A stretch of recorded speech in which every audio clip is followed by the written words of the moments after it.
que c'est la vieille génération qui a résisté à la jeune qui voulait autre chose, qui avait un autre projet. Il y avait 5 mouvements chez les frères musulmans en 2011.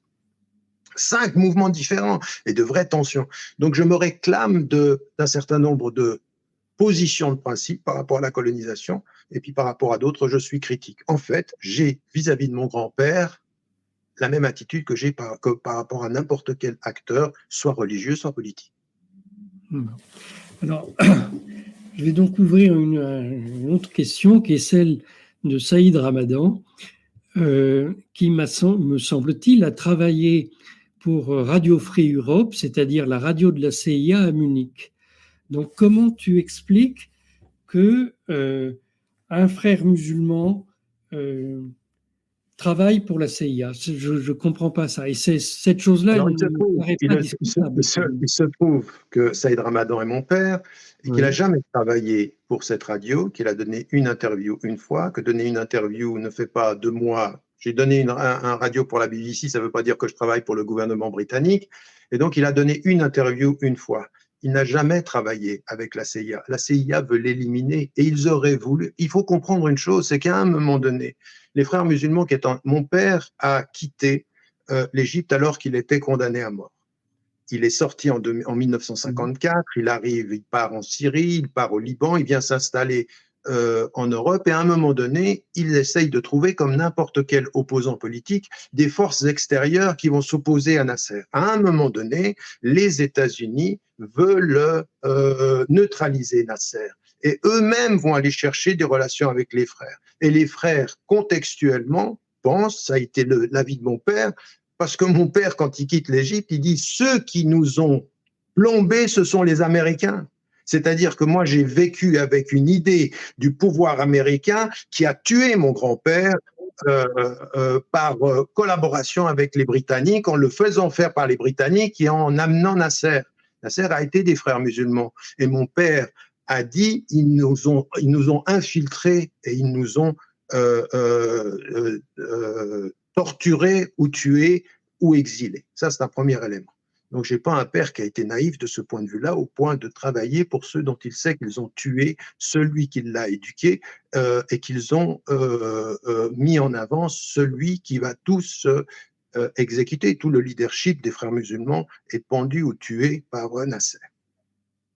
Donc, cette réalité des frères musulmans, il y a une chose qu'on a relevée, c'est qu'à un moment donné, effectivement, Eisenhower va prendre l'opposition et réunir l'opposition aux États-Unis à Nasser pour essayer de trouver quel type de collaboration. Et ça n'est que cette rencontre-là.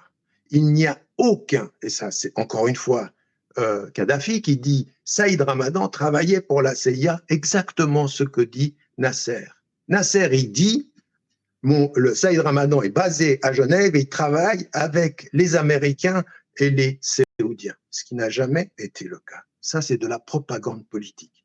Et si toi, tu as une expérience de quelques personnes que tu as rencontrées, moi, j'ai l'expérience d'un père qui m'a éduqué, avec la conscience que les Américains sont des ennemis de tout le processus d'autonomie de la pensée musulmane dans le Moyen-Orient.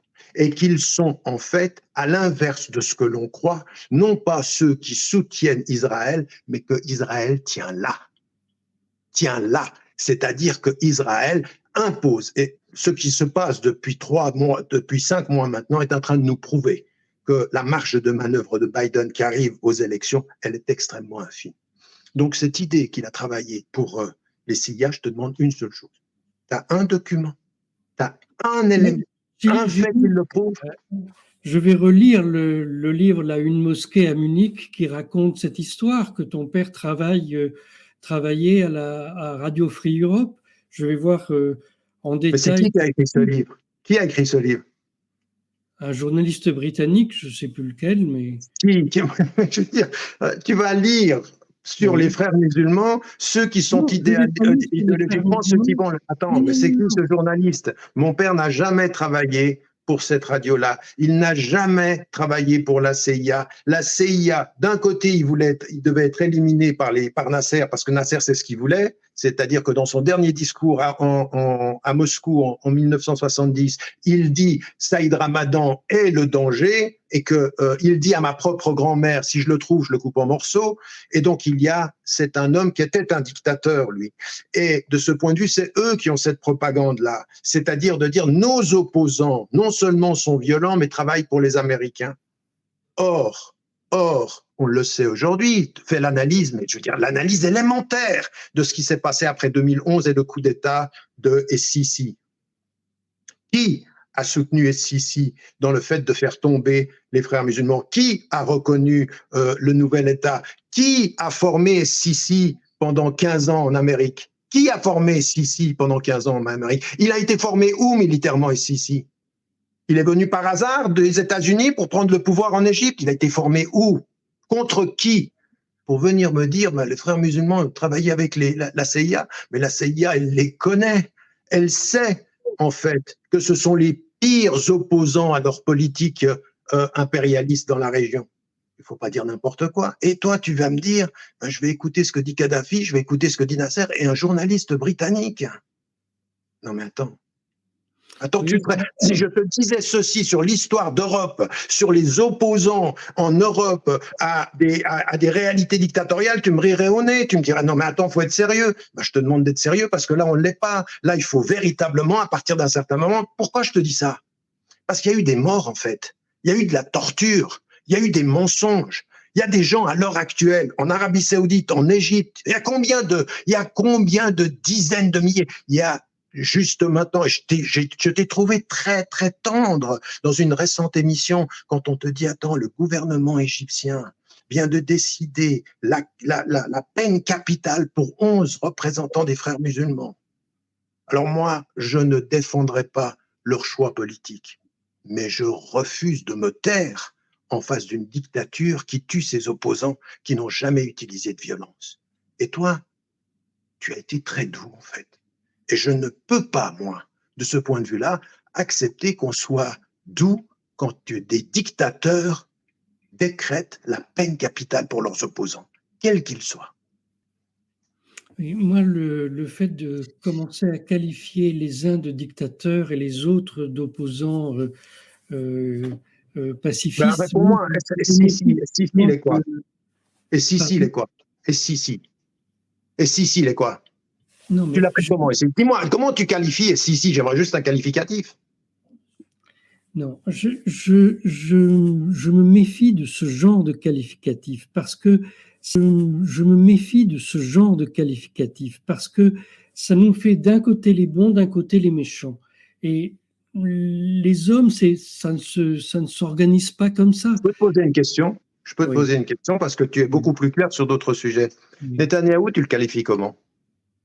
C'est un fasciste pour moi. Et c'est un fasciste au sens historique du terme. Oui. D'accord. Et donc, c'est un fasciste, lui, tu le qualifies? Oui. Il y a une tentation génocidaire chez lui?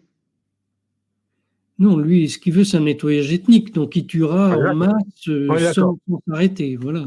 Donc, avec Netanyahou, tu n'as aucun problème. Je vais te poser une question. Oui.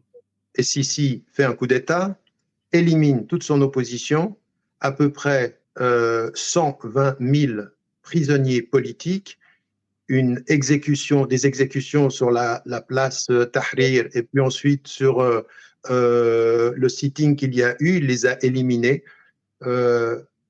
Amnesty International, Human Rights Watch, tout ce que l'on sait aujourd'hui sur sa façon de prendre. Je veux dire, même les plus tordus des responsables politiques en Europe, ils reconnaissent que l'homme qui a reçu la Légion d'honneur de la part du président français est un dictateur. Tu refuses d'utiliser le mot dictateur pour Sisi? Je le refuse pour n'importe qui. Je n'utilise pas pour Netanyahou. Mais je n'ai pas dit que Netanyahou était un dictateur. Tu as dit qu'il était pire.